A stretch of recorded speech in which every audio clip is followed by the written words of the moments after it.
જય દ્વારકાધીશ મિત્રો, હું અત્યારે તળાજાથી ઠાડસ ગામે આવેલો છું. જો તમને મેં આની પહેલાં એક વિડીયો બનાવ્યો હતો ત્યારે મેં તમને ગામનું નામ નહોતું દીધું, પણ આજે તમને ગામનું નામ દઈ દઉં છું.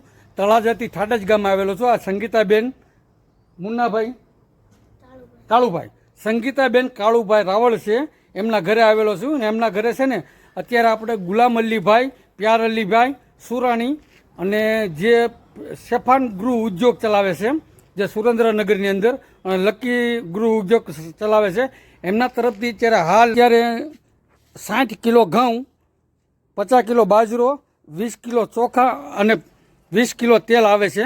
તો સંગીતાબેન, આ જે તમને છે ને 60 કિલો ચોખા, 20 કિલો બાજરો, 20 કિલો ચોખા, 50 કિલો બાજરો છે, 20 કિલો ચોખા અને 60 કિલો ઘઉં છે અને 20 કિલો તેલ છે. એ તમને મોકલાવ્યું છે સુરેન્દ્રનગરથી ગુલામ અલીભાઈ, પ્યાર અલીભાઈ સુરાણી, જે શેફાન ગૃહ ઉદ્યોગ ચલાવે છે અને સાથે સાથે લકી ગૃહ ઉદ્યોગ ચલાવે છે. એમના તરફથી તમને આ બધી વસ્તુ મળી. તમે રાજી છો બેન?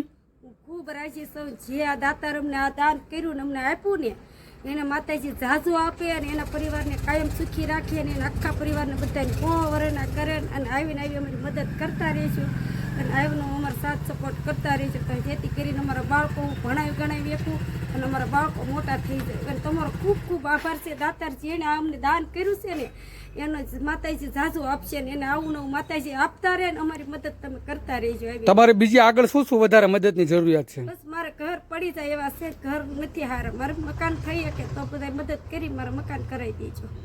અત્યારે તમારે બીજી છે, અત્યારે તો ઘર વકરીને જે કરિયાણાની મદદ હતી એ બધી તો તમને મદદ મળી ગઈ છે. તો અત્યારે બીજું કોઈ મદદ તમારે ઘર બનાવવું છે, બીજું કોઈ બેન વધારે મદદની જરૂરિયાત?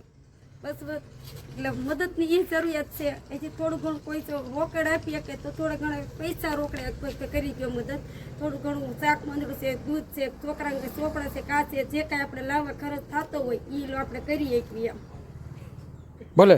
તો આજે ગુલામ અલીભાઈ, પ્યાર અલીભાઈ સુરાણી તરફથી તમને આજે બધી વસ્તુ મળી, તમે રાજી છો ને?